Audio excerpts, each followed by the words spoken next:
eto na, nasa na yung beat yo pare. Yo, eto na, eto na, eto na. Sa lahat ng mga kupal sa akin pare. Heto ka, heto ka.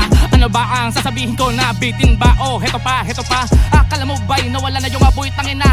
Meron pa sa lahat na mga nag-aabang at lahat ng nagyayabang. Eto na naman si Smaglas tangina at ayaw na tumatabang. Ang timpla sa gitna ay bumaling at bumuga para maipakita kahit na mga bago manunaunahan handang sumabay. Mga pamatay kahit sino ba't nang pasaway? Nakita mo sa akin kumakaway habang sila ay naglalaway. Si Smaglas eto na naman, nakita mo mga palaban magmula noon sa kasalukuyan, hinaharap o sa nakaraan. Tangina pare, inupuan ng trono ng freestyle. Magmula noon lago pare na parang 8 Mile. Si Eminem tangina kinuha na si Easy Meal, kaya lalong mga Pilipino ay dito gigil. Yo, babagalan ko pa ba o bibilisan ng binabanat? Alam mo naman kahit anong beat di magpapaawat. Minsan lang to, alam mo naman tangina pare si Smaglas to. Pag ako ang bumugaritin o freestyle, wag kang umaangas bro. Ha!